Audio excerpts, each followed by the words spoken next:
പുതുവർഷത്തെ വരവേൽക്കാൻ നാടും നഗരവും ഒരുങ്ങിക്കഴിഞ്ഞു. എന്നാൽ ജനങ്ങളിൽ ആശങ്കയും ഭയവും സൃഷ്ടിക്കുന്ന ചില പ്രവചനങ്ങളാണ് ഇപ്പോൾ പുറത്തു വന്നിരിക്കുന്നത്. ഈ ക്രിസ്മസിന് എന്ത് ഗിഫ്റ്റ് ചെയ്യും? മൈജിയിലുണ്ടല്ലോ എല്ലാം. Home appliances, kitchen appliances, small appliances, glass and crockery, digital gadgets, digital accessories, കൂടുതൽ ഓഫറുകൾ, കുറഞ്ഞ EMI. നേരെ മൈജിയിലേക്ക് പോയപ്പോരെ. 2026 ഒരു നഗരം പൂർണ്ണമായും നശിക്കുമെന്നും രോഗമോ വലിയ പ്രകൃതി ദുരന്തമോ നാടിനെ വിഴുങ്ങുമെന്നുമുള്ള പ്രവചനങ്ങളാണ് ഇപ്പോൾ പുറത്തു വന്നിരിക്കുന്നത്.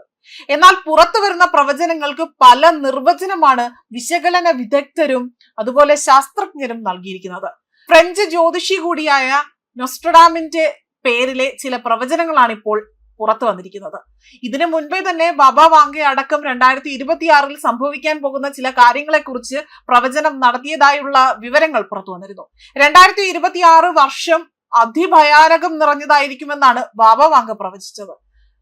അതുപോലെ തന്നെ 1503 അവിടെ ഫ്രാൻസിൽ ജനിച്ച നൊസ്ട്രഡാമസ് ആകട്ടെ ഒരു ജ്യോതിഷിയും വൈദ്യശാസ്ത്രജ്ഞനുമായിരുന്നു. മെഡിക്കൽ ദി നൊട്രോമസ് എന്ന ആ ഒരു പ്രവചനം അദ്ദേഹത്തിന്റെ ഒരു പുസ്തകം അദ്ദേഹം എഴുതുകയുണ്ടായി. ആ പുസ്തകത്തിൽ പ്രസിദ്ധീകരിച്ച അതനുസരിച്ചു കൊണ്ടാണ് ഇപ്പോൾ ഇത്തരത്തിൽ ഓരോ പ്രവചനങ്ങളും അദ്ദേഹത്തിൻ്റെതായി എന്ന് ആ ഒരു പേരിൽ പ്രസിദ്ധീകരിച്ചുകൊണ്ട് ഇപ്പോൾ പുറത്തു വരുന്നത്. ലോകത്ത് ഇന്നേ വരെ ഉണ്ടായ ചരിത്ര പ്രധാനമായ ചില സംഭവ വികാസങ്ങളും അദ്ദേഹം ഈ പുസ്തകത്തിൽ പ്രവചിച്ചവയാണ്. അതിലൊന്നാണ് റഷ്യ യുക്രൈൻ യുദ്ധം. അത് അദ്ദേഹം പ്രവചിച്ചതിൽ ഒന്നായി തന്നെ എടുത്തു പറയേണ്ട കാര്യമാണ്. അതേപോലെ തന്നെ 2026 ഒരു മഹായുദ്ധം നടക്കുമെന്നാണ് നൊസ്ട്രഡാമസ് പ്രവചിച്ചിരിക്കുന്നത്. 7 months great war, people dead through evil, ruin, express the king will not fail. അതായത് 7 മാസം നീണ്ടു നിൽക്കുന്ന ഒരു മഹായുദ്ധത്തെ കുറിച്ചാണ് അദ്ദേഹം ഇവിടെ പറഞ്ഞിരിക്കുന്നത്. ചിലർ ഇതിനെ റഷ്യയും യുക്രൈനും തമ്മിൽ നടന്നുകൊണ്ടിരിക്കുന്ന യുദ്ധവുമായി തന്നെ ബന്ധിപ്പിച്ച് പറയുകയും ചെയ്യുന്നുണ്ട്.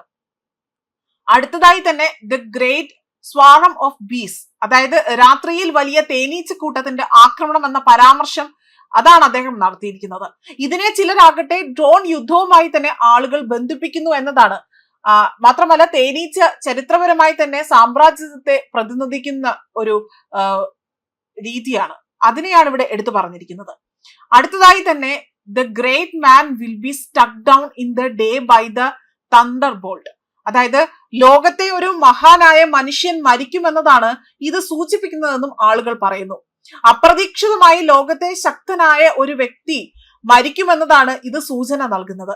എന്നാൽ പലരും പല പേരുകളും എടുത്തു പറയുന്നുണ്ടെങ്കിൽ പോലും ഇതിൽ ഏതായിരിക്കും അല്ലെങ്കിൽ ആരായിരിക്കും ഇത്തരത്തിൽ മരണപ്പെടുക എന്നത് എല്ലാവരിലും വലിയ ആശങ്കയാണ് ഉണ്ടാക്കിയിരിക്കുന്നത്. Because of the favour that the city will show, the techno will overflow with blood, നഗരം രക്തത്താൽ നിറയുന്നു. ഇത് സ്വിറ്റ്സർലാൻഡിലെ ഇറ്റാലിയൻ സംസാരിക്കുന്ന കന്റോണിയ എന്ന ആ ഒരു നഗരത്തെയാണ് സൂചിപ്പിക്കുന്നതെന്നാണ് പറയപ്പെടുന്നത്. ഈ നഗരം നശിക്കുമെന്നും യുദ്ധമോ രോഗമോ അല്ലെങ്കിൽ വലിയ രീതിയിലുള്ള പ്രകൃതി ദുരന്തമോ സംഭവിക്കുമെന്ന് വലിയൊരു സൂചനയാണ് ഇതിലൂടെ പറഞ്ഞിരിക്കുന്നത്. 2026 പിറക്കാൻ ഇനി വെറും ഒരു ദിവസം മാത്രമാണ് അവശേഷിക്കുന്നത്. ഓരോ പുതുവർഷ പിറവിയെയും പുത്തൻ പ്രതീക്ഷകളോട് തന്നെയാണ് നാം അതിനെ വരവേൽക്കുന്നത്. ഇതിനിടെ കടന്നുപോയ വർഷത്തെ പറ്റിയും വരാനിരിക്കുന്ന വർഷത്തെ പറ്റിയും ഒക്കെ തന്നെ നമ്മൾ കൗതുകകരമായ വാർത്തകൾ സോഷ്യൽ മീഡിയയിൽ നിറയുന്നത് കാണാറുണ്ട്. അത്തരത്തിൽ പുതുവർഷത്തിന് മുന്നോടിയായി തന്നെ ചില പ്രവചനങ്ങളാണ് ഇപ്പോൾ പുറത്തു വന്നിരിക്കുന്നത്. അതിൽ ഒരു പ്രവചനമാണിപ്പോൾ നമ്മൾ അല്ലെങ്കിൽ ഒരു കൂട്ടം പ്രവചനങ്ങളെയാണ് നമ്മൾ ഇപ്പോൾ കേട്ടത്. അതിൽ ഫ്രഞ്ച് ജ്യോതിഷിയായ നൊസ്ട്രഡാമിന്റെ പേരിൽ ചില പ്രവചനങ്ങളാണ് ഇതിൽ എടുത്തു പറഞ്ഞിരിക്കുന്നത്. ലോകത്ത് എന്ത് സംഭവിക്കും അല്ലെങ്കിൽ എന്താണ് സംഭവിക്കാൻ പോകുന്നതെന്ന് 16-ാം നൂറ്റാണ്ടിൽ ജീവിച്ചിരുന്ന അദ്ദേഹം ഇത് പ്രവചിച്ചിരിക്കുന്നു എന്നത് വലിയ രീതിയിൽ അവകാശപ്പെട്ടുകൊണ്ട് നിരവധി ആൾക്കാരാണ് ഇപ്പോൾ ഈ ഒരു അവകാശവാദം ഉന്നയിച്ച് രംഗത്ത് വരുന്നത്. എന്നാൽ ഇതിൽ യാഥാർത്ഥ്യമുണ്ടോ എന്നത് അനുഭവിച്ച് തന്നെ അറിയേണ്ട കാര്യമാണ് എന്നും ചിലർ സോഷ്യൽ മീഡിയയിലൂടെ തന്നെ കുറിക്കുന്നുണ്ട്. മാത്രമല്ല 2026 വർഷങ്ങളിൽ എന്ത് സംഭവിക്കുമെന്ന ആകാംക്ഷ പലരിലും ഉണ്ടാക്കിയിട്ടുണ്ട് എന്നത് ആ കമന്റുകൾ നമുക്ക് വായിക്കുമ്പോൾ മനസ്സിലാക്കാൻ സാധിക്കുന്നുണ്ട്. ന്യൂസ് ഡെസ്ക് കർമ്മ ന്യൂസ്.